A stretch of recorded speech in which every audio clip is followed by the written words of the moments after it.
വിശുദ്ധ മർക്കോസ് എഴുതിയ സുവിശേഷം അധ്യായം 7 വാക്യങ്ങൾ 14 മുതൽ 23 വരെ. ആന്തരികവും ബാഹ്യവുമായ ശുദ്ധി. ജനങ്ങളെ വീണ്ടും അടുത്തേക്ക് വിളിച്ച് അവൻ പറഞ്ഞു, നിങ്ങൾ എല്ലാവരും എന്റെ വാക്ക് കേട്ട് മനസ്സിലാക്കുവിൻ. പുറമേ നിന്ന് ഉള്ളിലേക്ക് കടന്ന് ഒരുവനെ അശുദ്ധനാക്കാൻ ഒന്നിനും കഴിയുകയില്ല. എന്നാൽ ഉള്ളിൽ നിന്ന് പുറപ്പെടുന്നവയാണ് അവനെ അശുദ്ധനാക്കുന്നത്. കേൾക്കാൻ ചെവിയുള്ളവൻ കേൾക്കട്ടെ.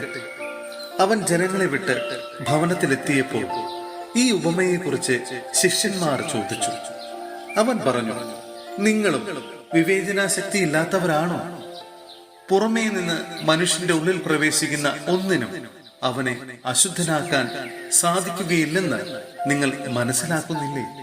കാരണം അവ മനുഷ്യന്റെ ഹൃദയത്തിൽ പ്രവേശിക്കുന്നില്ല, പിന്നെയോ ഉദരത്തിലേക്ക് കടക്കുകയും വിസർജിക്കപ്പെടുകയും ചെയ്യുന്നു.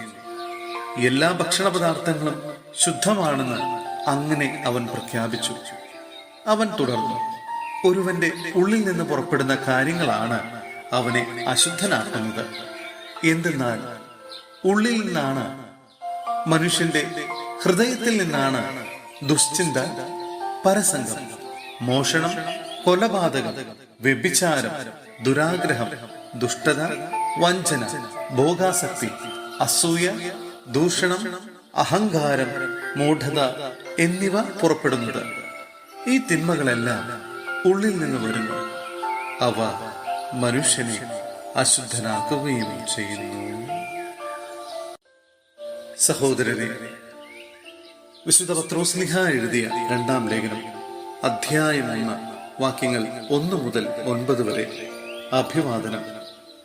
യേശുക്രിസ്തുവിന്റെ ദാസനും അപ്പൊസ്തലനുമായ ശിമയോൻ പത്രോസ്, നമ്മുടെ ദൈവത്തിന്റെയും രക്ഷകനായ യേശുക്രിസ്തുവിന്റെയും നീതി വഴി ഞങ്ങൾ സ്വീകരിച്ച വിശ്വാസം തന്നെ സ്വീകരിച്ചവർക്ക് എഴുതുന്നത്.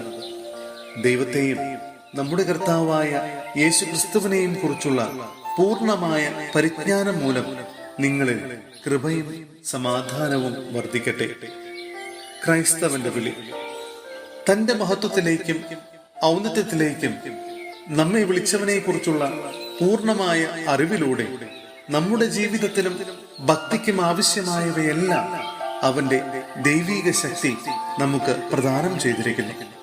ദുരാശ മൂലം ലോകത്തിലുണ്ടാകുന്ന വിനാശത്തിൽ നിന്ന് രക്ഷപ്പെട്ട് ദൈവിക സ്വഭാവത്തിൽ നിങ്ങൾ പങ്കുകാരാകുന്നതിനെ തന്റെ മഹത്വവും ഔന്നിത്യവും വഴി അവിടുന്ന് നിങ്ങൾക്ക് അമൂല്യവും ശ്രേഷ്ഠവുമായ വാഗ്ദാനങ്ങൾ നൽകിയിരിക്കുന്നു. ഇക്കാരണത്താൽ നിങ്ങളുടെ വിശ്വാസത്തെ സുഹൃതം കൊണ്ടും, സുഹൃതത്തെ ജ്ഞാനം കൊണ്ടും, ജ്ഞാനത്തെ ആത്മസംയമനം കൊണ്ടും, ആത്മസംയമനത്തെ ക്ഷമ കൊണ്ടും, ക്ഷമയെ ഭക്തി കൊണ്ടും, ഭക്തിയെ സഹോദര സ്നേഹം കൊണ്ടും, സഹോദര സ്നേഹത്തെ ഉപവി കൊണ്ടും സമ്പൂർണമാക്കാൻ നന്നായി ഉത്സാഹിക്കുവിൻ. ഇവ നിങ്ങളിൽ ഉണ്ടായിരിക്കുകയും സമൃദ്ധമാവുകയും ചെയ്താൽ നിങ്ങൾ പ്രയോജനശൂന്യരും ഫലരഹിതരുമാകാതിരിക്കാൻ നമ്മുടെ കർത്താവായ യേശു ക്രിസ്തുവിനെ കുറിച്ചുള്ള പൂർണ്ണമായ അറിവ് സഹായിക്കും.